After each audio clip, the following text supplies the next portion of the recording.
الحمد لله رب العالمين والعاقبة للمتقين الصلاة والسلام على سيد الأنبياء والمرسلين وعلى آله وأصحابه أجمعين أما بعد أعوذ بالله من الشيطان الرجيم بسم الله الرحمن الرحيم إن الذين آمنوا وعملوا الصالحات أولئك هم خير البرية صدق الله العظيم وصدق رسوله النبي الكريم إن الله وملائكته يصلون على النبي يا أيها الذين آمنوا صلوا عليه وسلموا تسليما اللهم صل على سيدنا ومولانا محمد معدن الجود والکرم وآلہ وبارک وسلم۔ تمام تعریفیں حمد و ثنا اللہ تعالی جل جلالہ کے لیے، ہر قسم کے درود و سلام نبی رحمت صلی اللہ علیہ وسلم کی ذات والا صفات کے لیے حمد و ثناء کے بعد ہر شعبے میں کچھ بہترین لوگ پائے جاتے ہیں۔ ہم جب اس شعبے کے لوگوں کا ذکر کرتے ہیں تو کہتے ہیں کہ یار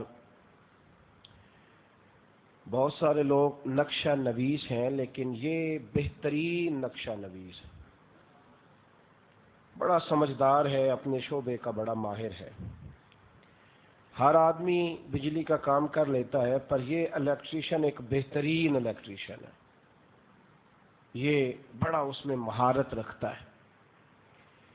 علماء جب گفتگو کرتے ہیں تو وہ یہ کہتے ہیں کہ بہت سارے لوگوں نے کتاب و سنت کو پڑھا ہے، لیکن فلاں آدمی کی نظر بڑی گہری ہے کتاب و سنت پر، رسوخ رکھتا ہے قرآن و سنت کا، اس کو اللہ تعالیٰ نے نوازا ہے۔ ہر شعبے میں کچھ لوگ ہوتے ہیں اور کچھ بہترین لوگ ہوتے ہیں۔ اللہ کریم نے قرآن مجید میں فرمایا کہ میرے بندوں میں دھرتی کے جو سب سے بہترین لوگ ہیں ان کا پتہ خود رب تمہیں ارشاد فرماتا ہے، جو بہترین ہے ساری مخلوق میں سے بہترین۔ فرمایا ان الذین آمنوا وعملوا الصالحات اولئک هم خیر البریہ، فرمایا بے شک وہ لوگ جو ایمان لائے اور پھر انہوں نے اچھے عمل کیے وہ ساری مخلوق میں سے بہتر ہے، وہ دھرتی کے بہترین لوگ ہیں۔ کوئی آدمی مالی طور پر بڑا سیٹ ہے، اسے بہترین کہہ دیا جائے تو بات ذرا عقل میں جلدی آتی ہے۔ شہرت بڑی عروج پہ ہے، ہر گاؤں میں، ہر دیہات میں، ہر شہر میں، ہر صوبے میں، ہر ملک میں لوگ جانتے پہچانتے ہیں بندہ بڑا بہترین ہے جی، یہ بات بھی سمجھانی بڑی آسان ہے۔ اور فلاں آدمی اب ماشاءاللہ سے 2-3 دفعہ فلاں عہدے پر فائز رہ چکا ہے، یہ بات بھی سمجھانی بڑی آسان ہے کہ وہ ایک بہترین آدمی ہے، پر یہ بات سمجھانی بڑی مشکل ہے کہ جو نیک عمل کر رہا ہے وہ بہترین آدمی ہے، یہ بات سمجھانی بڑی مشکل ہے۔ یہ عنوان وہ والا نہیں ہے جس پہ لوگ بڑے جوش کے ساتھ بڑے پروقار طریقے سے اس کو قبول کریں گے، چونکہ نیکی کرنا، نماز پڑھنا، یہ تو ہمارے ہاں روز مرہ کی روٹین کی سادی سی باتیں ہو گئی، یہ کوئی لچھے دار بات تھوڑی ہے، کوئی ایسی بات تھوڑی ہے جس پہ کوئی تڑپ جائے گا۔ لیکن آپ ذرا غور تو کریں کون کہہ رہا ہے اور کس انداز میں فرما رہا ہے، اور میرے رسول پاک پر آیات کا نزول کیا جا رہا ہے، اور رب فرما رہا ہے کہ سنو دھرتی کے بہترین لوگ کون ہیں، انہوں نے کلمہ پڑھا اور پھر کلمے کے رستے پر چل نکلے، میرے نبی کریم کی بارگاہ کو تھاما، حضور کے دامن کو تھاما اور پھر حضور کے رستوں کے مسافر بن گئے۔ ان الذین آمنوا وعملوا الصالحات، بے شک جو ایمان لائے اور پھر نیک کام کیے، اولئک هم خیر البریہ، فرمایا تمہاری تشریحات اپنی اپنی جگہ ہے، پر رب فرماتا ہے کہ جو کلمہ پڑھنے کے بعد نیک کام کرے وہ دھرتی کے بہترین لوگ ہیں، وہ ساری مخلوق میں سے بہتر ہیں۔ میں کبھی کبھی یہ سوچا کرتا ہوں، میں کہتا ہوں کہ یہ بات تو نیک آدمی کو سمجھانی بھی بڑی مشکل ہے کہ تو بہترین آدمی ہے، ایک نمازی ہے اور ایک تاجر ہے. ایک 5 وقت نماز پابندی سے پڑھتا ہے، لیکن دوسرا آدمی 50-60 ہزار روپے دن کے کماتا ہے. تو اب دونوں میں سے مطمئن کرنا، اگر اس کو مطمئن کیا جائے نا 50-60 ہزار والے کو کہ تو بڑا بہترین چل رہا ہے، وہ جلدی مطمئن ہوگا کہ نمازی؟ کہ چل پیسے کوئی نہیں خیر ہے، پر نماز تو پابندی سے پڑھ رہا ہے نا. زیادہ مطمئن کون ہوتا ہے؟ اللہ تعالیٰ آپ کو خوش رکھے، آپ کو مسکراتا رکھے. دیکھیں ذرا بات کا وزن کریں. ایک آدمی 50 ہزار روپے دن کے کماتا ہے، مسجد کی طرف نہیں جاتا، اللہ تعالیٰ معاف فرمائے. اور دوسرا ہے غریب، مجبور ہے، کچھ مقروض بھی ہے، پر نماز فجر بھی کبھی قضا نہیں ہوئی اور تکبیر اولیٰ سے پڑھتا ہے. لیکن اگر آپ نے مطمئن کرنا ہو کہ ان دونوں آپ کے سامنے آ کے بیٹھ جائیں اور کہیں مجھے مطمئن کرو، مجھ میں سیٹ زیادہ کون ہے، تو جلدی کون مطمئن ہوگا؟ کیوں؟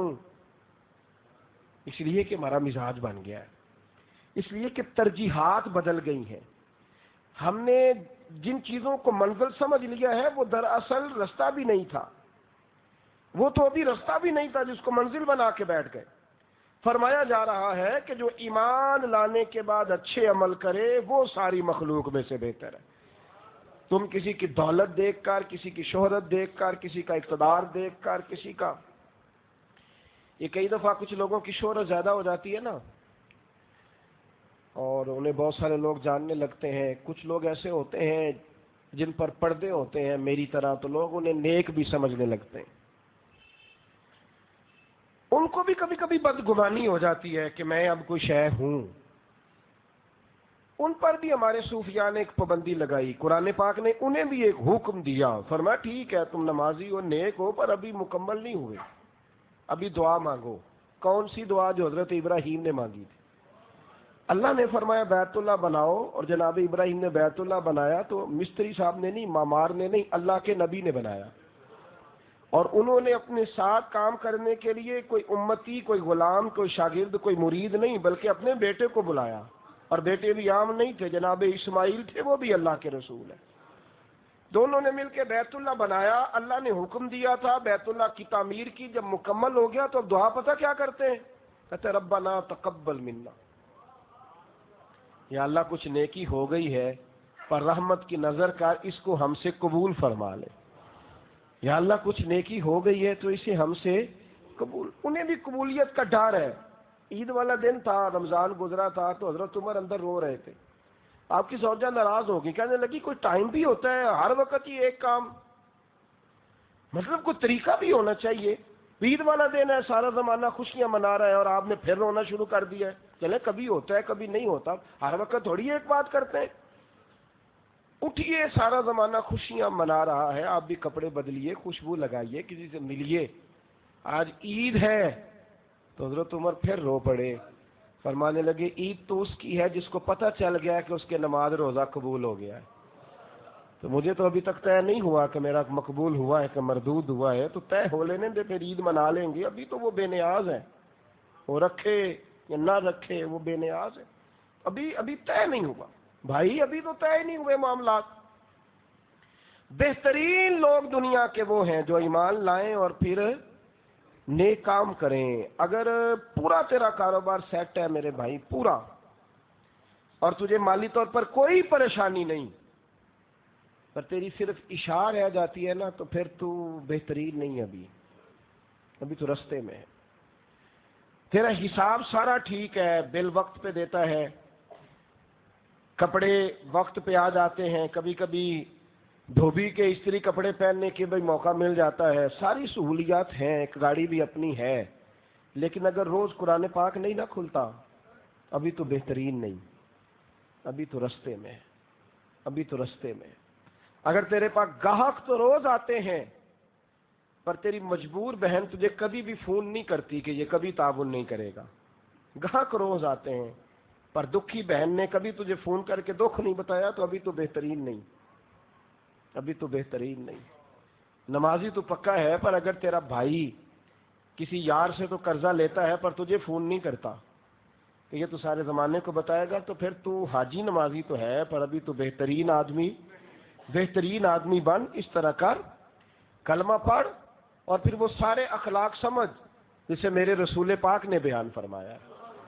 اپنی مرضی کے ترجمے نہ کریں، اپنی مرضی کی تشریحات اور توضیحات نہ کریں، اپنی مرضی کا ذہن بنا کر زندگی نہ گزاریں، غور کریں، ٹھہریں، رکیں، اپنی تربیت کریں، ستاروں سے آگے جہاں اور بھی ہے، اور ابھی عشق کے امتحان اور بھی ہیں، بڑا سفر ہے میرے عزیز، اپنے اوپر کڑی نگرانی، کڑا پیرا بٹھائیں، کوشش کریں وہ والا بہترین بنے جن کو میرے نبی پاک نے بہترین کہا ہے، جن کو حضور نے، دیکھیں نا نبی کریم نے بھی کچھ بہترین بندے بیان کیے، رسول کریم علیہ الصلوۃ والسلام نے فرمایا تم میں سب سے بہترین وہ ہے جس کی عمر لمبی ہو، اخلاق اچھے ہو۔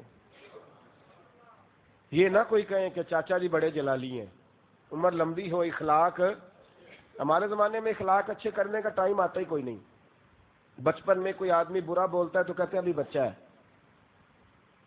آپ تو احتیاط کریں نا، وہ تو بچہ ہے۔ جوان ہو جائے تو کہتے ہیں خون گرم ہے ابھی اس کا، بابا جی آپ احتیاط کریں خون گرم ہے، اس کو کیا پتا جلال میں آ جاتا ہے۔ تو بوڑھا ہو جائے تو کہتے ہیں اب تو بیمار رہ رہ کے چڑچڑا ہو گیا ہے۔ تو نہ بچپن میں صحیح ہوا، نہ جوانی میں، نہ بڑھاپے میں، کب سے آنا ہوگا؟ کس وقت؟ کب جا کے؟ نہیں، کب وہ معیار بنے گا؟ کب وہ طریقہ ہوگا؟ کس وقت جا کے خیال آئے گا؟ میں روایت کی صحت پر بیان نہیں کرتا، لیکن میرے نبی کریم علیہ السلام نے جو انداز ہمیں سکھایا وہ انداز حضور کے غلاموں میں پائے جاتے تھے، نبی پاک کے گھرانے میں، اہل بیت نبوت میں، اصحاب میں وہ باتیں پائی جاتی تھیں عملاً۔ حضور نے فرمایا بہترین ہے وہ بندہ عمر لمبی ہو اور اخلاق اچھے ہوں۔ امام حسن اور حسین نے دیکھا ہے، ایک بوڑھے بابا جی وضو کر رہے تھے تو وضو ٹھیک نہیں کیا۔ دو باتیں ہو سکتی نا، کہ میں شیر خدا کا پتر ہوں، میں تمہیں بتاتا ہوں وضو کیسے کرنا، اور اہل بیت کا ادب ویسے بھی فرض ہے، واجبات دین میں۔ وضو ٹھیک نہیں کیا تو شہزادے اب ایک دوسرے سے مشورہ کرنے لگے کہ بابا جی کو بتانا ہے وضو کیسے کرنا چاہیے۔ تو کیسے بتائیں؟ ہمارے ہاں اللہ خیر کرے، خدا خیر کرے، کسی کو پتہ چل نہ جائے مسئلے کا، اگر پتہ چل گیا تو پھر ساری مسجد کے نمازیوں کی خیر نہیں، وہ سب کو بتائے گا کہ تم سارے غلط نماز پڑھتے ہو، پہلے میرے پاس آؤ، مٹھائی کا ڈبہ لے کے مجھے استاد بناؤ، میں تم سب کی نمازیں صحیح کراؤں گا، اس کے بعد پھر بات کو آگے لے کے چلوں گا۔ بڑی تیزی سے ٹھہر جائیں، ابھی تھوڑا غور کریں، رکیں۔ تبلیغ کا ایک انداز ہے، ادعو الی سبیل ربک بالحکمہ، جب کسی کو رب کی طرف بلانا ہے تو ذرا دانائی کے ساتھ بلانا ہے، حکمت کے ساتھ بلانا ہے۔ حسنین کریمین بیٹھے، اب دونوں بھائی آپس میں عمریں کتنی ہیں؟ 7.5 سال، 8.5 سال، مشاورت ہو رہی ہے کیسے بابا جی کو بتانا ہے۔ اب بات طے ہو گئی، آنکھوں میں طریقہ وضع کر لیا، تو حضرت امام حسن فرمانے لگے بابا جی ماشاءاللہ آپ کو وضو کرتے دیکھا ہے، ذرا ہم دو بھائی بھی وضو کرنے لگے، ذرا دیکھیے گا بھلا کس کا صحیح ہے، یہ ذرا دیکھیے گا وضو۔ تبلیغ کرنے کا بھی تو کوئی طریقہ ہونا چاہیے نا، ذرا دیکھیے گا وضو کس کا وضو ٹھیک ہے، ذرا دیکھیے گا۔ تو بابا جی نے کہا چلو بیٹا دکھاؤ۔ وضو کیا دونوں شہزادوں نے، یہ شہزادے ہیں نا، اور یہ وہ شہزادے ہیں جو قیامت میں جنتی جوانوں کے سردار بنیں گے۔ کیا رنگ ہے، کیا انداز ہے۔ وضو کیا تو جب وضو مکمل ہوا تو بابا جی نے ان کو وضو کر رہے ہیں، وہ تقریر نہیں سنا رہے، وہ شعر نہیں سنا رہے، وہ رکت والی، انہوں نے وضو کیا، جب وضو مکمل ہو گیا تو بابا جی رو پڑے اور چلنے لگے۔ تو امام حسن فرمانے لگے بابا جی کہاں جا رہے ہو، ذرا رزلٹ کا اعلان تو کر دو۔ تو بابا جی کہنے لگے پتر تم دونوں کو ہی ٹھیک ہے، میرا ہی نہیں ٹھیک تھا، آئندہ سے صحیح کیا کروں گا، مجھے سمجھ آ گئی ہے۔ یہ طریقہ ہے رسول اللہ کے خاندان، یہ نبی کریم کے خاندان کا۔ ہمارے ہاں کسی بزرگ کو جب مشورہ دینا ہو نا، آپ نے یہ بات یاد رکھنے، کسی بزرگ کو مشورہ دینا ہو تو ڈائریکٹ نہیں دینا چاہیے، یہ منع ہے، پتہ ہے آپ کو؟ توجہ ہے میری بات پر؟ پورے آداب کا خیال کرنا ہے۔ یہ بہترین لوگوں کی مثال ہے، حضور نے ان لوگوں کے اخلاق کو بہترین کا، اس کا ایک طریقہ وضع کریں گے آپ ڈائریکٹ مشورہ نہیں کریں گے، اس میں آپ تھوڑا سا سوچیں گے، ٹھہریں گے، غور کریں گے۔ حضرت جناب سیدنا شیخ الاسلام والمسلمین خواجہ قمر الدین سیالوی رحمۃ اللہ تعالی، ابھی قرون اولا کا وقت نہیں، یہ ہمارے پاس کے بزرگ ہیں، ابھی انہیں کچھ عرصہ ہوا دنیا سے رخصت ہوئے۔ شیخ الاسلام خواجہ قمر الدین سیالوی رحمۃ اللہ علیہ نا پنڈی کے علاقے میں کسی سید عالم کے پیچھے نماز پڑھی، عالم بھی تھے اور سید بھی تھے. ان کے پیچھے جب نماز پڑھی تو انہوں نے نا نماز کے اندر کوئی ایسی غلطی کر لی, ہو جاتا ہے نا انسان بھول جاتا ہے. وہ ایک بزرگ تھے تو ان کے پاس میں بیٹھا تھا, تو ایک صاحب کہنے لگے جی وہ فلاں فلاں عالم نے فلاں فلاں بات کی ہے تو مجھے سمجھ نہیں آ رہی, وہ دلیل کہاں ہے, وہ بات کہاں ہے. تو بزرگوں نے بڑی خوبصورت بات کی, کہنے لگے جو بولے گا غلطی اسی کی نکلے گی نا. ادھر دیکھیں میری طرف, جو بولے گا غلطی. تو فرمانے لگے جو کوئی کام کرتا ہے غلطی بھی اس کی نکلتی ہے, جو گمسم ہو اس کی غلطی کس نے نکالنی. تو کبھی نماز بندہ پڑھاتا ہے تو اس میں بھول بھی جاتا ہی ہے, تو یہ کوئی اتنا بڑا معاملہ. بزرگ تھے, سید تھے, نماز پڑھائی, کہیں بھول گئے, غلطی ہو گئی, پتہ چلا کہ نماز نہیں ہوئی. سارے لوگ بیٹھے تھے. اب جو جن کا علم انہیں بڑا پریشان کرتا ہے نا کہ فٹافٹ اس کا اظہار کر لوں, کہیں ایسا نہ ہو کہ کسی کو پتہ نہ چل جائے کہ میں ان پڑھ ہوں. ان کو تو شک بھی ہو تو فٹافٹ کہہ دیتے ہیں جی یہ نہیں ہوئی نماز, جی ختم ہے, آپ فٹافٹ کریں, یا آپ پڑھائیں یا پھر میرے پیچھے کھڑے ہوں, میں جلدی جلدی صحیح کرا دوں آپ کی عبادت. یہ بڑا عجیب معاملہ ہے. علم ہو اور پھر اس کے ہاضمے کو صحیح رکھنا, یہ بہت مشکل کام ہے میاں.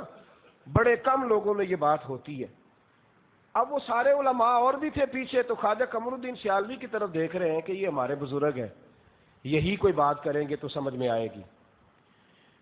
تو اب خواجہ صاحب رحمۃ اللہ علیہ کی طرف جب علماء نے اشارہ کیا تو خواجہ صاحب فرمانے لگے چپ کرو, مجھے پتہ چل گیا ہے کہ نماز نہیں ہوئی, پر یہ خالی عالم نہیں, یہ سید بھی ہیں.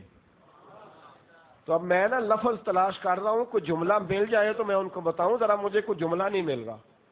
ہم انتظار کرتے ہیں, نہیں جاگ کے بتاؤ, آپ کی مہربانی. انتظار کرتے ہو؟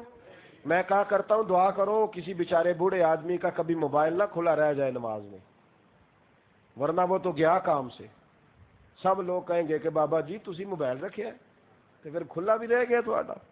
اور اس سے زیادہ مل کے یہ دعا کرو کہ امام مسجد کا نہ کھلا رہ جائے, ورنہ ہو سکتا ہے عصر کے وقت مولوی نیا آ جائے کہ آپ کو پتہ ہی نہیں آپ نے موبائل کھلا رکھ لی ہے. اتنا مطلب آپ پتہ ہی نہیں آپ کس کی امامت کر رہے ہیں, اتنے بڑے محدث پیچھے کھڑے ہیں اور آپ کا موبائل کھلا رہ گیا. بڑا خوفناک ماحول بن گیا مسجدوں کے اندر. جہاں جو بھی آتا تھا اسے چاہیے تھا کہ کلیجہ بھی ٹھنڈا کرتا, دل بھی ٹھنڈا رکھتا, زبان بھی میٹھی رکھتا. تو خواجہ صاحب فرمانے لگے ذرا جملہ کو ملتا ہے تو میں شاہ جی کو بتاتا ہوں, مل نہیں رہا. اتنے بڑے عالم ہیں, چوٹی کا آدمی ہے. پھر تھوڑی دیر کے بعد کہنے لگے لو بھائی جملہ مل گیا ہے. میں شاہ جی کو بتانے لگا مسئلہ. انہوں نے کہا حضور بتائیں. تو قریب گئے, جا کے سید صاحب سے کہنے لگے حضور آپ سید زادے ہیں, عالم بھی بڑے ہیں, ماشاءاللہ آپ نے نماز پڑھائی ہے, مزہ بڑا آیا ہے, ذرا یہی نماز ایک دفعہ دوبارہ نہیں پڑھا دیتے. نماز آپ نے پڑھائی ہے, چونکہ عالم بڑے ہیں, سید ہے, تو مزہ بڑا آیا ہے, ذرا یہی نماز دوبارہ نہیں پڑھا دیتے. تو شاہ جی ہنس پڑے, کہنے لگے شک مجھے بھی تھا نہیں ہوئی, شک مجھے بھی تھا کہ نماز نہیں ہوئی, لیکن میں چونکہ شک میں تھا تو بول نہیں رہا تھا. اب آپ نے بتایا تو بات کی سمجھ آ گئی ہے, مجھے پتہ چل گیا کہ نماز نہیں ہوئی. تو اب وہ بھی بوڑھے تھے, کہہ سکتے تھے کہ بڑھاپا ہے جی کیا آپ نے تھکا دیا, آپ کتنی پڑھیں, اللہ خیر کرے. گرمیاں تراویاں آتی ہیں نا گرمیوں میں, خدا نہ خواستہ کہیں قاری صاحب سے 2 کی جگہ 3 پڑھائی جائیں تو پھر اتنا زیادہ احسان کرتے ہیں. میری طرح کے لوگ جو پیچھے کھڑے ہوتے ہیں کہتے ہیں آپ کو پتہ نہیں ہمارا احسان عظیم ہے, ہم آپ کے پیچھے نماز پڑھنے کھڑے, آپ نے تھکا دیا, اب پوری 2 رکعتیں اور پڑھ دیں گی, یعنی پوری 2 رکعتیں ہی پڑھنی پڑیں گی.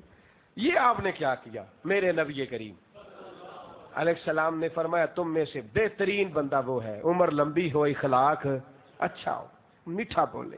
یہ کیا بات ہوئی کہ میں اب یہ بن گیا ہوں تو اب میں کڑوا ہو گیا. نہ, ترشروئی کا معنی ہی کوئی نہیں, مطلب ہی کوئی نہیں. جناب عیسیٰ علیہ السلام گزر رہے تھے تو ایک شخص نے آپ کو معاذ اللہ گالی دی تو آپ نے دعا دی. بندہ کہنے لگا حضور وہ گالیاں دے رہا ہے, آپ دعا دے رہے ہیں. تو فرمانے لگے جو سٹاک اندر ہوگا وہی باہر آئے گا نا, جو اس کے اندر تھا وہ باہر آ گیا, جو میرے اندر تھا یہاں سے باہر آ گیا. اخلاق اچھا کریں, اچھا سوچیں, اچھا بولیں, اچھے رویے اپنائیں, لب و لہجے میں صداقت پیدا کریں. میاں یہ کیا بات ہوئی کہ آپ جناب ہر وقت آپ دکھتے ہیں, کوئی قریب نہ جائے اور بلا وجہ کی آوازاری اور بلا وجہ کی پریشانی سے نکلیں. دوسری بات میرے نبی کریم, سارے پڑھیے درود شریف صلی اللہ تعالی علیہ. یہ عادت بنائیں جب حضور کا نام آئے تو درود نہ بس آٹومیٹک سسٹم ہو جائے, ادھر نام آئے ادھر درود جاری ہو جائے. نبی کریم صلی اللہ تعالی علیہ وسلم نے فرمایا دوسرا بہترین آدمی محبوب فرمانے لگے خیرکم خیرکم من تعلم القرآن وعلمہ، تمہیں بہترین آدمی وہ ہے جو قرآن سیکھے اور آگے سکھائے۔ بہترین کون ہے؟ پہلا نمبر کس کا ہے؟ پہلا سیکھنے والے کا، پہلا سبحان اللہ۔ کیسی شاندار بات کی، کیسی شاندار! یعنی کبھی ہم حضور کے جملوں کی ترتیب بنائیں نا تو ایک ایک حرف جو ہے وہ پوری پوری تازگی دیتا ہے۔ خیرکم من تعلم القرآن وعلمہ، بہترین بندہ تم میں سے وہ ہے جو قرآن سیکھے اور سکھائے۔ بہترین وہ ہے جو پہلے قرآن۔ 5% لوگوں کو قرآن پاک صحیح پڑھنا آتا ہے، بڑے بیزی رہتے ہیں، بڑے مصروف ہیں۔ 5% لوگ صحیح۔ میں اکثر مثال دیتا ہوں کہ ہمارے کبھی پٹواری کے پاس جانے کا موقع ملتا تھا نا تو وہ ایک بڑا سا نا کپڑا بچھاتا تھا، اس پہ نقشہ بنایا ہوتا تھا۔ اب کمپیوٹر آ گیا ہے۔ کبھی ہم جاتے تھے نا بینک میں، تو پرانے بینک جو سرکاری تھے تو وہ جو اوپر سے رجسٹر اتارتے تھے نا، اللہ خیر کرے، تو وہ رجسٹر جب وہ نیچے اترتا تھا تو دل کرتا تھا اب کوئی رومال بھی دے یہ منہ پہ رکھنے کے لیے، اتنی گرد ہوتی تھی پرانے رجسٹر۔ پھر دفتروں میں کمپیوٹر آئے، میرا خیال ہے لوگوں نے ریزائن کر دیے کہ ہم سے سیکھے نہیں جاتے، ہم نے نہیں نوکریاں کرنی۔ ایسے ہی ہوا ہے۔ کیا ہوا ہے؟ لوگوں نے کمپیوٹر سیکھا ہے، ٹریننگ لی ہے۔ جس آدمی کی عمر 60 سال ہو گئی تھی اس نے بھی جا کے کسی سے سیکھا ہے یہ کیسے چلانا، سیکھا ہے کہ نہیں؟ اگر 70,000 کی نوکری کے لیے یہ کام ہو سکتا ہے۔ اور پھر ہمارے سرکاری اسکولز کا یہ نظام تھا کہ 6ٹھی کلاس میں انگریزی پڑھائی جاتی تھی، تو matric P T C teacher اکثر انگریزی پڑھنا پڑھانا نہیں جانتے تھے۔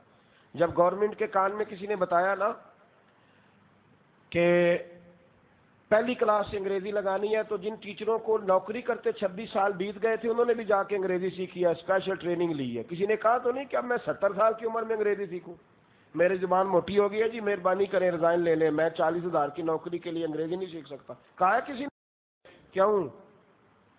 کہنا چاہیے تھا نا۔ یعنی کمپیوٹر بھی سیکھ لیے، انگریزی بھی سیکھ لی، اور جس سے میں نے کہا قرآن پاک سیکھ لو کہتا ہے بوڑھا ہو گیا میری زبان موٹی ہو گئی ہے۔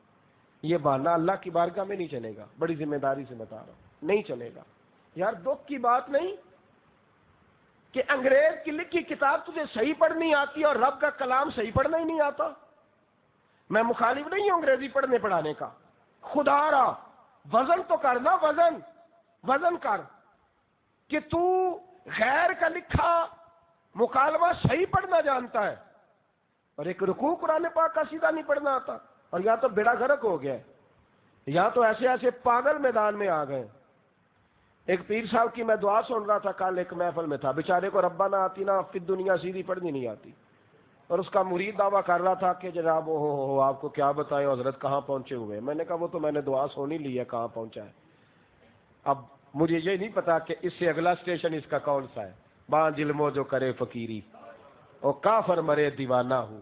تو حشر اتنا برا ہو گیا ہے، یعنی نماز نہیں پڑھا سکتا 2 رکعتاں پیر، سوال ہی نہیں پیدا ہوتا، وہ دعا نہیں مانگ سکتا، تقریر کرنے کے لیے علیحدہ مولانا رکھیں، کہتے ہیں ہمارے حضرت خطاب نہیں کرتے۔ میں کہوں عمدہ نہیں تا نہیں کرتا، آپ پڑھے کدھرے؟ ہاں آتا ہوتا تو پھر وہ معافی نہ دیتا، اس کو آتا نہیں بیچارے کو، اسے کہو کچھ یاد کرے، خدا را پاس کرے۔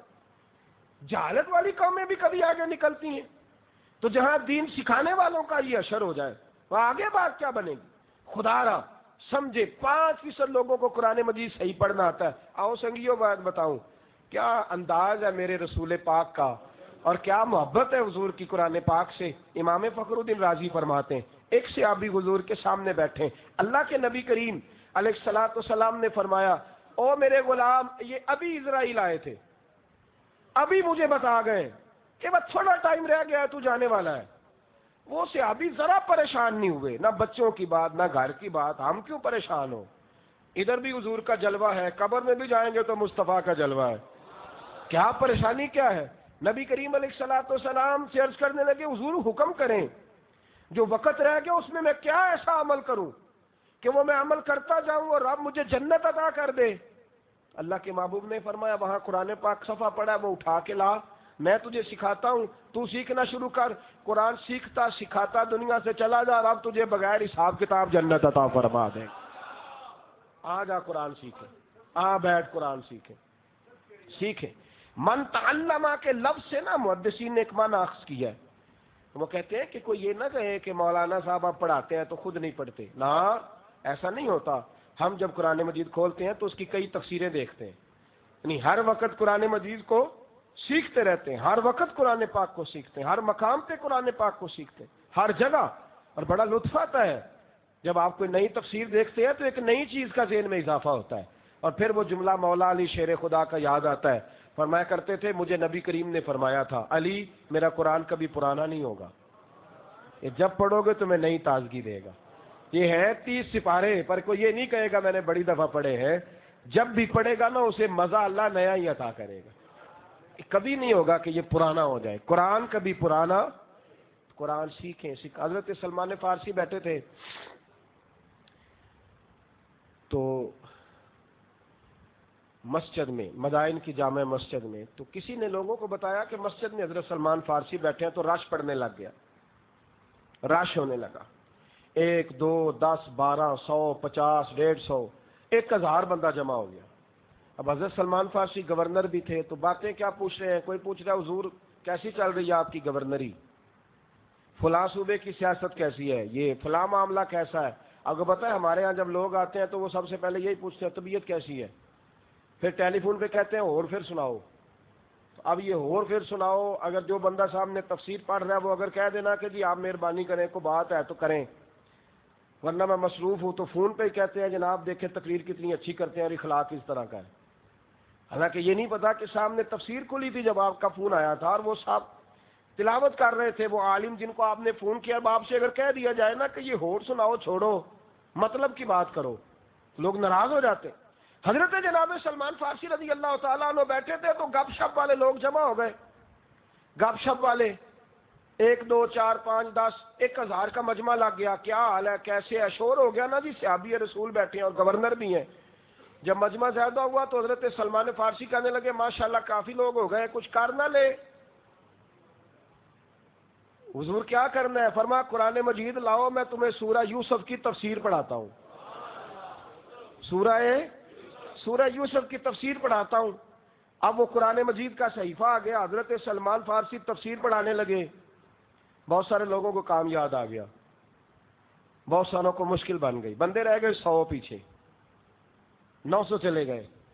تو حضرت سلمان فارسی رضی اللہ تعالیٰ عنہ فرمانے لگے مجھے افسوس ہے تم پر کہ تم نے گپ شپ کی بات کی، کہانیوں کی بات کی تو 1000 جمع ہو گئے، اور جب اللہ کی کتاب کی باری آئی تو 100 بندے رہ گئے.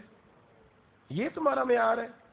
فرمایا 100 بندہ رہ گیا. پھر تاریخی جملہ کہا، فرمایا یاد رکھو اگر قرآن سے جڑے رہو گے تو زندگی شان والی ہوگی، موت ایمان والی ہوگی، اور قیامت کے دن قرآن سفارش کر کے تمہیں عزت کے ساتھ جنت میں داخل کرا دے گا.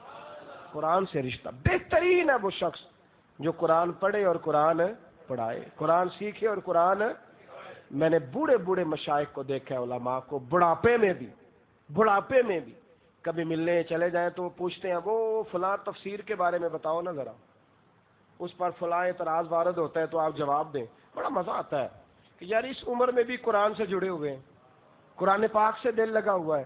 بہترین ہے وہ شخص. اپنی دلچسپی پیدا کریں، صحیح قرآن پاک پڑھنا سیکھیں، کسی قاری صاحب سے دوستی کریں، ان کو قرآن مجید سنائیں، ان سے قرآن پاک سیکھیں. اپنی نماز بڑی یاد ہو تو پھر یاد کر لیں ایک دفعہ، نماز جنازہ یاد ہو تو ایک دفعہ پھر یاد. پتہ ہے یہ مسئلہ نا میں نے شاید سینکڑوں بار بتایا ہو، اور میرا دل کرتا ہے یہ مسئلہ میں روز بتایا کروں کہ امام شافعی فرمایا کرتے تھے جب بھی باپ کا انتقال ہو جائے نا کسی کے باپ کا، تو جنازہ بیٹا پڑھائے، غسل بیٹا دے. حضور کیوں؟ فرمایا جتنے نرم ہاتھ بیٹا لگائے گا دوسرا نہیں لگائے گا، اور جب جنازے کی دعا بیٹا مانگے گا تو وہ روئے گا، لیکن شرط یہ ہے کہ بیٹے کو جنازہ. میں آپ کو بڑی دکھ کی بات بتاؤں، بیٹوں کو جنازے نہیں آتے. باپ انتقال کر گیا اور بیٹے کو غسل دینے کا طریقہ نہیں آتا، بندہ تلاش کرتا. خدا را میں بڑا چھوٹا تھا، میرے ابا جی کا انتقال ہوا تو میرے استاد بھی آئے، ابھی میں 8ویں کلاس میں پڑھتا تھا، تو ماحول اس طرح کا بن گیا تھا کہ بس کچھ سمجھ نہیں آتی تھی، کیونکہ اچانک یکدم ہی لائٹ چلی جاتی ہے اور اندھیرا گھوپ ہو جائے تو پھر تو انسان کے پیر پھسلتے ہیں. تو عجیب سی کیفیت تھی. تو جب میں وضو سے فارغ ہوا ان کی نماز جنازہ کے لیے تو میرے استاد جی کہنے لگے پگڑی باندھ کے آ. اب کہاں ہوش رہتی ہے, کیا وقت تھا, کیا وہ مطلب زندگی کے لمحات تھے. تو میں دستار باندھ کے آیا. جب میں جنازگاہ میں پہنچا تو مجھے کہنے لگے کہ جنازہ, میں نے زندگی میں پہلا جنازہ اپنے ابا جی کا پڑھایا. مجھے کہنے لگے یہ امامت تم نے کرنی ہے. تو میں نے کہا استاد جی دعائیں بھول گئی ہیں, کوئی شے یاد نہیں آتی, ہو سکتا ہے تکبیریں آگے پیچھے ہو جائیں, اور کچھ دلچسپی بھی میری زیادہ تھی. تو آپ مجھے بتلائیں اب کرنا کیا ہے, اگر مہربانی ہو جائے کوئی بزرگ پڑھا دے مجھ سے نیک تو پارسا. تو کہنے لگے نہیں یہ آج جنازہ آپ نہیں پڑھانا ہے. تو میں نے بہت سارے جنازے پڑھائے زندگی میں, بہت سارے جنازے. کچھ جنازوں نے بڑا مشکل کر دیا. میں جب اپنے ابا جی کی نماز جنازہ کے لیے کھڑا ہوا تھا تو شاید کوئی ایک حرف ایسا نہیں تھا کہ جس پہ 4 آنسو بھی نہ ساتھ نکلے. پھر امام شافعی کا وہ قول بار بار یاد آیا اور 1000 بار یاد آیا, خدا را اپنے بچوں کو میں کہا کرتا ہوں سب سے پہلے انہیں جنازے سکھا لو, ایسا نہ ہو کہ زمانہ دھوکہ دے جائے اور یہ بھی تمہیں دھوکے دے جائیں. ان کو جنازہ تو سکھا لو. خدا را آپ سمجھیں گے کہ آج گفتگو کوئی بہت تگڑی ہونی چاہیے تھی, ہم دور سے آئے. یہ جو سب سے تگڑی گفتگو ہے وہ سنا رہا ہوں آپ کو. سب سے زیادہ ضروری اور سب سے میرا پسندیدہ موضوع ہے وہ بیان کر رہا ہوں. خدا را اپنا نماز جنازہ ٹھیک کرو, دعائے قنوت ٹھیک کرو, اپنی نماز سناؤ. اور یارو دیکھو نا, جس رستے روز جانا ہو وہ رستہ نہیں بھولنا چاہیے. تو رب سے تو روز مانگنا ہے, کیوں بھول جاتے ہو؟ قرآن سیکھو, قرآن سکھاؤ, بچوں پہ زور لگاؤ, انہیں سونا کر کے قرآن مجید. آپ اس دن چھا جاؤ گے جس دن آپ کا بچہ مسجد میں اذان پڑھے گا. باپ کی اس دن معراج ہو جائے گی, معراج, جس دن اس کا بچہ مسجد میں جماعت کرائے گا. اور رب تعالیٰ فضل کرے تو کیا شان ہوگی اس کے باپ کی, کیا مرتبہ ہوگا جب اس کا بچہ جمعے والے دن ہزاروں کے مجمع کی امامت کرائے گا. تو پھر مجھے یوں لگتا ہے کہ فرشتے بھی کہیں گے آج تیری بڑی بات ہے, آج تیری بڑی بات ہے, تیرا بیٹا فلاں جگہ پہ کھڑا ہو کے خدا را قرآن پاک سے دلچسپی, قرآن پاک سے محبت, قرآن سے پیار. میرے نبی کریم علیہ وسلم نے فرمایا قرآن سے پیار کرو, یہ تمہارے ساتھ اتنا پیار کرے گا, اتنا پیار کرے گا کہ سورہ ملک اللہ کی بارگاہ میں سفارش کرے گی کہ یا اللہ یہ مجھے پڑھا کرتا تھا, اسے جنت میں بھیج. تو رب کریم فرمائے گا اس کے گناہ زیادہ ہیں. تو سورہ ملک ناز کرے گی, عرض کرے گی یا اللہ یا اسے جنت میں بھیج دے یا مجھے قرآن پاک سے علیحدہ کر دے, یا اسے جنت میں بھیج دے یا مجھے علیحدہ کر دے. تو آپ مجھے بتلائیے قرآن سے پیار کرنے کا کیا اجر کریں گے انشاءاللہ؟ بولیے. چلیں جو نہیں بولے وہ بھی ایک دفعہ کہہ ہی دے. قرآن پاک سے محبت کریں, اس سے پیار کریں, اس سے دل لگائیں. اس سے نا, میں مسجد نبوی شریف میں حاضر تھا تو ہمارے ایک عالم بزرگ تھے تو وہ میرے پاس سے گزر گئے. میں قرآن شریف پڑھ رہا تھا, 2-3 منٹ کے بعد پھر گزر گئے. سفر کرنا تھا, واپس جانا تھا مکہ مکرمہ. میرا دل تھا کہ یہاں کا قرآن مجید یہاں ختم ہو جائے, وہاں کام بھی کوئی نہیں ہوتا, ہم تو ویسے بھی اتنے کام نہیں کرتے. تو 2-3 دفعہ وہ کہیں میرے پاس سے آئے تو میں اپنے کام میں مست تھا, میں پڑھتا جا رہا تھا تو کھڑے ہو گئے تو ایک لطف بن گیا. کہنے لگے میں 4 دفعہ آیا ہوں, جب بھی آیا ہوں آپ پڑھتے ہی رہتے ہیں. میں نے قرآن مجید بند کر دیا, سامنے سرکار کا گنبد تھا, پیچھے ہم. میں کہا 2-3 بار آکھو. کہنے لگے کیا مطلب؟ میں نے کہا ایک بار پھر آکھو. کہنے میں جدوں آیا تسی قرآن شریف, میں کہا میں ایڈا چنگا نہیں جی, پر اتنے گواہی ذرا نوٹ ہو رہی ہے اور میرا دل کر رہا ہے. ایک دفعہ پھر کہنے لگے میں جتنی دفعہ بھی آیا ہوں آپ قرآن پاک ہی پڑھ رہے تھے. میں کہا بڑا ہی مینوں مزہ آ رہا ہے, ایک بار پھر آکھیا جی. اور 2-4 دفعہ کہا تو میں نے کہا قائم رہنا اس پہ, یہ 4-5 لوگوں نے سن لیا ہے اور سامنے میرے مصطفیٰ کا روزہ ہے. یہ بڑی سعادت ہے نا کہ کوئی یہ کہہ دے, یہ گواہی دے دے کہ قیامت میں اللہ میں نے دیکھا ہے اسے, یہ قرآن پاک پڑھتا تھا. یہ بڑا معیار ہے, اس کو معیار بنائے, اس کو سٹیٹس بنائے زندگی, اس میں تھوڑا درجہ بلند کرے.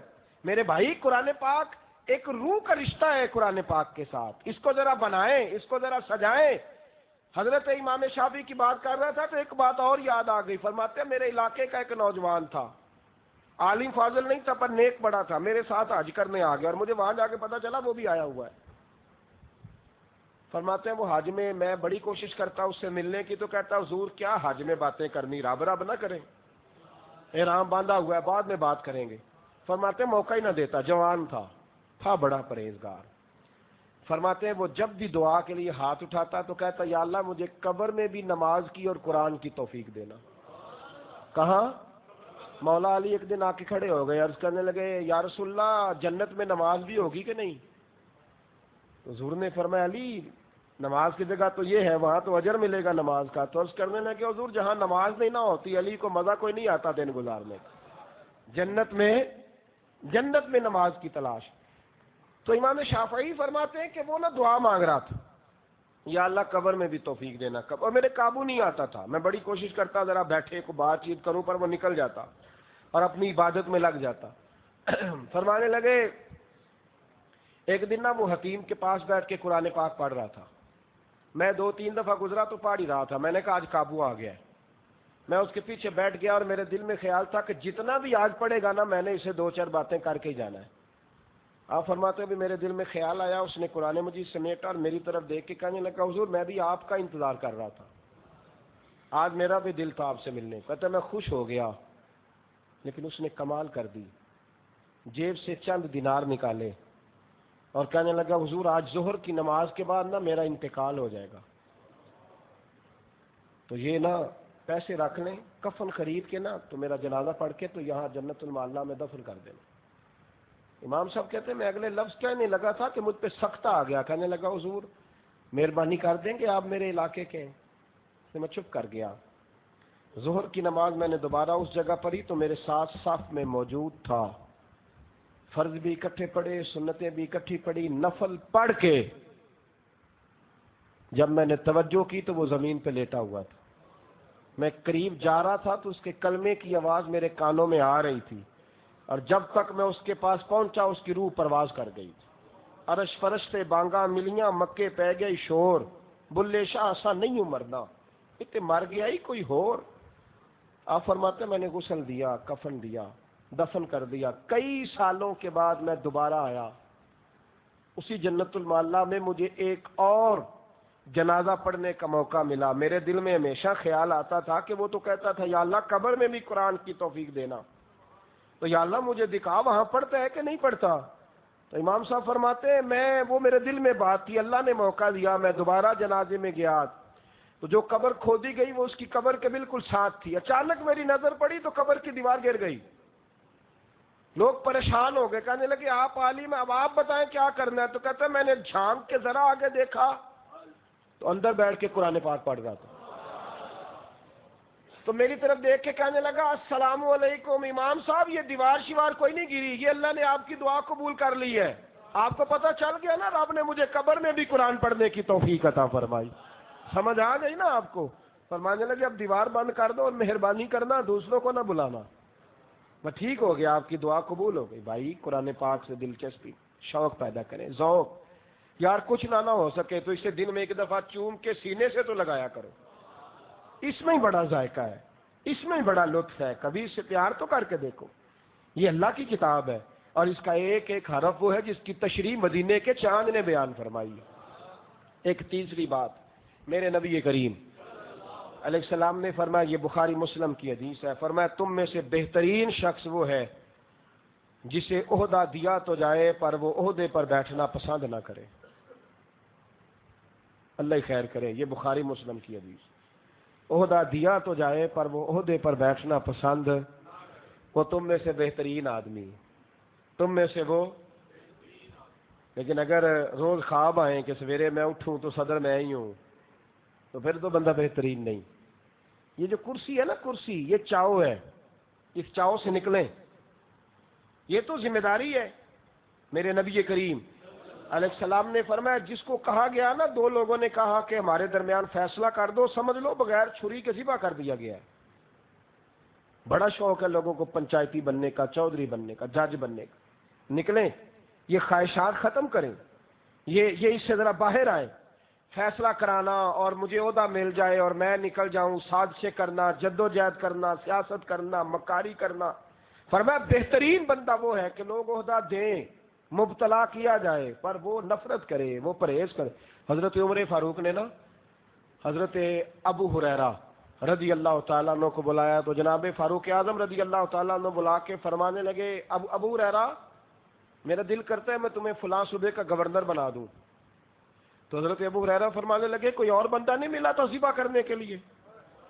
مجھے ذبح کرنا تھا، اور کوئی نہیں ملا، میں پورے صوبے کے لوگوں کی ذمہ داری اٹھا لوں، قیامت میں حساب دیتا پھروں، اور نہیں کو ملا آپ کو؟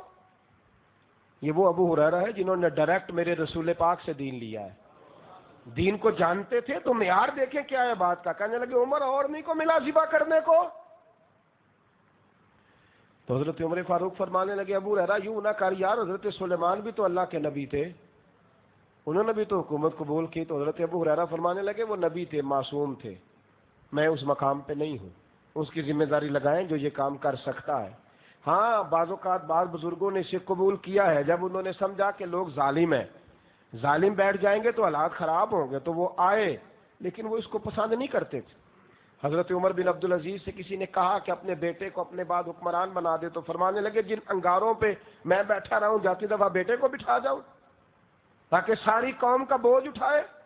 یہاں آپ آفر کریں تو صحیح، کسی کو آفر کریں تو صحیح، ہے کوئی انکار کرنے والا؟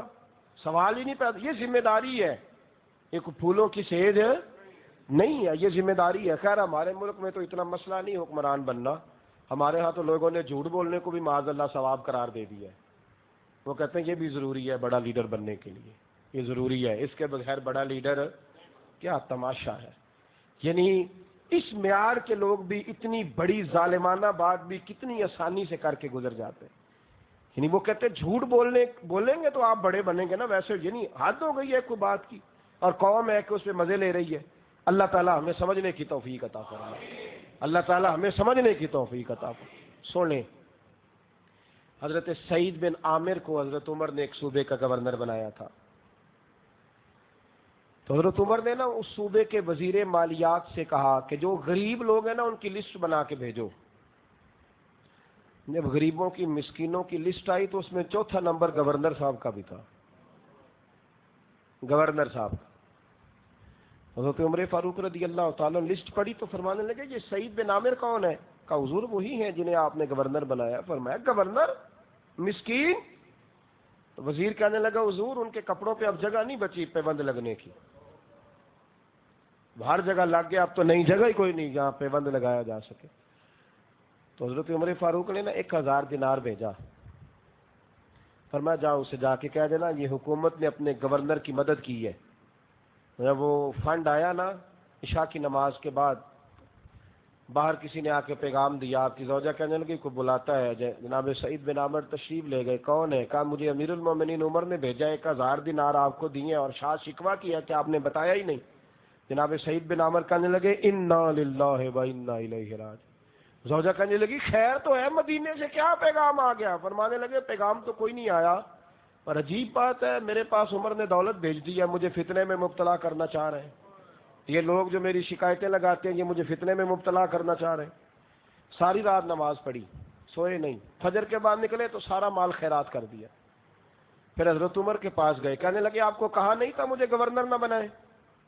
فرمایا کیوں لڑتے ہو، کیا ہوا؟ کہنے لگے آپ نے پہلے گورنر بنایا، آپ مجھے رسوا کر رہے ہیں، پیسے بھیج رہے ہیں، حکومت مجھے فنڈ دے رہی ہے، وہ غریبوں کا مال جو جمع ہو کے آتا ہے اس میں سے جب گورنر کی مدد ہوگی تو گورنر جواب نہیں دے گا؟ تو حضرت عمر فرمانے لگے کیوں پریشان ہوتا ہے، وہ تو تیرا بنتا تھا اور تو مالدار ہوا کرتا تھا، یہ کیا ہوا؟ فرمانے لگے جب تک گورنر نہیں نہ بنا تھا تو اچھے کپڑے پہنتا تھا، پوچھ میری بیوی سے، میں اچھی روٹی کھاتا تھا، میں سوکھ کی نیند سویا کرتا تھا، اب جب بھی کپڑے خریدنے جاتا ہوں مجھے اپنے صوبے کے غریب یاد آ جاتے ہیں، اب جب بھی روٹی سامنے آتی ہے اب مسکینوں کا خیال آتا ہے۔ عمر تم نے تو مجھے آزمائش میں ڈال دیا ہے، میری زندگی مشکل ہو گئی ہے، کیسے میں گزارا کروں؟ میں تو نے 1000 دینار بھیجا ہے، غریبوں میں بانٹ دیا ہے، اور ابھی بھی سوچتا ہوں میرے دروازے تک 1000 چل کے کیوں آیا، حالانکہ میرے صوبے میں بڑے بڑے غریب ہیں جنہیں روٹی نہیں ملتی۔ عمر مجھے رسوا نہ کر بھائیو، جب عہدے ملتے تھے تو لوگوں کا معیار اور ہوتا تھا، خدا را ان چکروں میں نہ پڑے۔ یہ جو ہر چوتھا آدمی سیاست کے شوق میں ہے اور ہر تیسرا آدمی یہ مزاج بنائے بیٹھا ہے تو اس کو پھولوں کی سیج نہ سمجھے۔ ہاں اگر یہ کام کرنا ہے تو پھر آپ اس لیول پہ آئیں، پھر آپ وہ خوبیاں پیدا کریں، پھر اپنا وہ سٹیٹس بنائیں، ورنہ صبح قیامت پوچھے گا اللہ تعالیٰ۔ اور حضور نے فرمایا ہر ایک ذمہ دار ہے اور اس سے اس کی رعایا کے بارے میں سوال کیا جائے گا، پوچھا جائے گا، سوال ہوگا، جواب دینا پڑے گا۔ میرے نبی کریم علیہ الصلوۃ والسلام وضاحت کی، ہمیں سمجھایا، بہترین ہے وہ شخص، لوگ اسے عہدہ دیں پر وہ عہدہ قبول۔ ہمارے ہاں تو وہ سرکاری عہدے تو دور رہ گئے، ہمارے ہاں تو جماعتوں میں عہدوں کی بڑی پریشانی ہوتی ہے، بڑی پریشانی۔ کسی کو میں کہا کرتا ہوں کہ مسجد کا صدر کسی کو بنا لو نا تو آپ سمجھ لو کہ آپ نے اسے پاکستان کا صدر بنا لیا۔ پھر آپ اسے کہتے ہیں نا یہ فلانا کام مسجد کا کرنا ہے، تو کہتا ہے نہیں حضرت صاحب تھوڑا سمجھے آپ، ایسے تھوڑی کرنا ہے۔ میں کہا کرتا ہوں یار بس کر، تجھے صدر بنایا ہے کہ یہاں تجھے مشوروں کے، کبھی کبھی بڑی پریشانی ہوتی ہے۔ ایک جگہ پہ تھوڑے دن پہلے میں گیا تھا تو وہاں آپ کو پتہ ہے ہمارے ہاں چندہ بھی لینا پڑتا ہے سیٹھوں سے، ہم تو مرکز بھی بڑا نہیں بنا پا رہے۔ اس کی وجہ یہ ہے کہ یہ چندے لینا ایک بہت مشکل کام ہے، کیسے آپ جائیں گے، آپ کو بڑا کچھ کرنا پڑتا ہے اور بڑے نام لینے پڑتے ہیں، بڑی آزمائشوں سے گزر کے چندہ ملتا ہے۔ چندہ لینا تو سمجھ لے چندہ ہی لینا ہے، چندہ آسانی سے مل جاتا ہے، چندہ ذرا وہ پورا تو بایو میٹرک کرانا پڑتا ہے چندہ لینے کے لیے۔ اور پھر کچھ لوگ بیچارے ایسے ہوتے ہیں جنہوں نے پھوٹی کوڑی کبھی نہیں دی ہوتی اور دور بیٹھ کے کہتے ہیں اتنے بڑا کچھ ہوتا ہے۔ میں کہ جو تو دیتا ہے وہ حساب لایا نا، تو باقی کو دیکھی جائے گی۔ ایک جگہ پہ ہم بیٹھے تھے تو وہ قاری صاحب بیچارے کہیں نہ وہ صاحب کا MP صاحب سے کو لے بیٹھے ہوں گے 50-60 ہزار محفل کے لیے، تو وہاں کافی سارے علماء تھے تو مشورہ دینے لگ گیا، کہنے لگا مولوی تھوڑا کام صحیح کریں، لوگ بڑا لڑ رہے ہیں، مہربانی کریں۔ اب سب نے گردنیں جھک، کیا کریں، اس نے 70,000 روپیہ دیا ہوا ہے محفل میں، کچھ بھی نہیں ہو سکتا، اس نے تو کہنا ہے۔ اب سارے سن رہے تھے، میرا مزاج تھوڑا سا بڑا دھیما ہے پر کچھ باتیں بڑا پریشان کرتی ہیں، وہ روٹی کے لقمے میرے لیے مصیبت بن گئے، ایسے لگ رہا تھا جیسے پتھر چبا رہا ہوں۔ وہ نصیحتیں کیے جا رہا ہے، ایسے ہوتا ہے کہ نہیں؟ اور علماء کو یہ بھی تو کرنا چاہیے نا، اب ڈکٹیشن دے رہا ہے وہ، بندے بڑے لڑتے ہیں جی، بڑی آپ صلح کا پیغام دیں، چلو ٹھیک ہو گیا، میں نے سن لیا۔ تھوڑی دیر کے بعد پھر اس نے ایک دو نصیحت کی، پھر تیسری دفعہ اب مجھے یہ تھا کہ بیچارے قاری صاحب نے اس سے کوئی خرچہ کرایا ہوا ہے تو ان کا کام خراب ہو جائے گا، میں تو 1-2 گھنٹے کے لیے آیا ہوں، میں نے واپس چلے جانا ہے۔ نہ ہی اس کی طبیعت سیٹ ہوئی، آخر میں کہنے لگا وعدہ کریں سارے مولوی آئندہ جمعہ اس موضوع پہ پڑھائیں گے۔ تو بس پھر کیا کریں، ہماری بھی مجبوری ہے، ہم رضوی ہیں، اور رضا کے نیزے کی مار ہے کہ عدو کے سینے میں غار ہے، کئی جگہ مشکل ہو جاتا ہے، پھر وہ رگ پھٹکتی ہے، پھر نئی سانس لینے دیتی۔ میں انہوں کہتا ہوں کی کام کرنا ہے، کہنا پانڈے بنانا، میں کیوں ہی بنایا کرتے آنا۔ خبردار آج کے بعد بات کی تو علماء کو مشورہ دیتے ہو؟ کبھی کسی بندے نے پائلٹ کو مشورہ دیا جا کے کہ جہاز صحیح چلا، تو لیٹ کیوں کیا؟ دیا مشورہ؟ ضرورت ہے کسی کی؟ او بھائی یہاں مستری آ جائے نا، کام کرنے والا مستری، تو اس کو کوئی شخص کہہ دے کہ دیوار یہاں نہ رکھ وہاں رکھ، تو کہتا ہے انجینئر میں ہوں، تو کون ہوتا ہے مشورہ دینے والا، جا کسی اور سے کرا لے۔ میں نے کہا میاں سورت دعائے قنوت آتی ہے؟ کہنے لگا آپ زیادتی کر رہے ہیں۔ میں نے کہا وہ پہلے آپ نے کی ہے اس لیے جواب میں کر رہا ہوں۔ خدا کا خوف کریں، آپ نے 1 دفعہ بات کی سن لی، 2 دفعہ کی سن لی، اگر آپ کو اتنا شوق ہے تو میں آپ کو موضوع بتاتا ہوں، آپ بیان کریں، کر کے دکھائیں۔ یہ رویے بدلیں، اچھے اخلاق والے لوگوں کا یہ طریقہ نہیں ہے۔ تو میں نے کہا اس آدمی نے آپ سے تھوڑے پیسے لے لیے ہیں تو بیچارہ چپ کر کے رہ گیا ہے، اور ہم تو بڑے بے نیاز قسم کے لوگ ہیں، ہاں سانو تخت ہزارے دی لوڑ کیے، نالے کی لگے شہر ببول دے نال، اسی تے اپنی بال کے سیکنے ہیں، سانو کی لگے کسی اور دے نال۔ خبردار کوئی بات کی تو ہم نہیں سنا کرتے، اس لیے سٹیٹس بدلیں، معیار بدلیں۔ حضور نے فرمایا تم میں سے بہترین ہے وہ شخص جس کی عمر لمبی ہو، اخلاق اچھے ہوں۔ عہدہ مل جائے تو پھر ہر آدمی کو نیچ نہ سمجھے کہ مولوی کو بھی نہیں پتا، درویش کو بھی نہیں پتا، مفتی کو۔ لوگ سمجھتے ہیں میں عہدے پہ آ گیا ہوں اب سب کو میں نے ہی مشورہ دینا ہے۔ پھر میں نے 2-4 باتیں بھی کی، میں نے کہا یہ اگلے دن جو اسلام آباد میں بندے گتھم گتھا ہوئے تھے تو مولویوں نے کرائے تھے۔ یہ تھوڑے دن پہلے جب ایک آدمی کا نیب میں پیشی تھی، میں نام تو کسی کا لیتا ہی نہیں، تو وہاں جو کارکن اور پولیس لڑ رہی تھی تو مولویوں نے کہا تو لڑائی کرائی تھی۔ یہ جو روز چوکوں میں جلسے جلوس ہوتے ہیں اور ایک دوسرے کے خلاف خدا جانے کیا کیا تم لوگ کہتے ہو، مولوی کرا رہے ہیں یہ سارا کچھ، تم نے تو تباہی کر دی ملک میں۔ علماء نے بعض لوگوں پر کفر کے فتوے بھی دیے، لیکن آپ حیران ہوں گے کہ کفر کا فتویٰ دیکھ کے بھی یہ نہیں کہا جاؤ اسے قتل کر کے آؤ۔ کبھی ایسا ہوا ہے کہ کسی ایک مسلک کی مسجد سے اعلان ہوا ہو کہ دوسرے مسلک کے مولوی کو جاؤ قتل کر کے آؤ، آج گردن لے کے؟ ایسا ہوا ہے؟ شدید اختلافات کے باوجود بھی کبھی علماء نے یہ کام نہیں کیا۔ خدا را تھوڑا خیال کریں۔ تو اگر اللہ عہدہ دے تو اس کو عاجزی کے ساتھ گزارے. ایک بات سنیں اور کتنا حضور نے ہمیں سمجھایا. اللہ کے رسول فرمانے لگے تو رب کی رضا کے لیے عاجزی کر, اللہ تجھے عزتیں عطا فرمائے گا, اللہ تجھے شانے. تو 3 باتیں آج میں نے عرض کی ہیں, پھر دہراتا ہوں. ایک تو بہترین شخص وہ ہے, بہترین, عمر لمبی ہو, اخلاق اچھے ہوں, اور حضور نے فرمایا بہترین ہے وہ جو قرآن سیکھے اور قرآن سکھائے. اور تیسرا نبی کریم نے فرمایا بہترین ہے تم میں سے وہ, دھرتی کا بہترین آدمی ہے, لوگ اسے عہدہ دیں پر وہ قبول, وہ بہترین آدمی ہے. اللہ ہمیں بہترین لوگوں میں شامل فرمائے. آخر دعوانا الحمدللہ رب العالمین.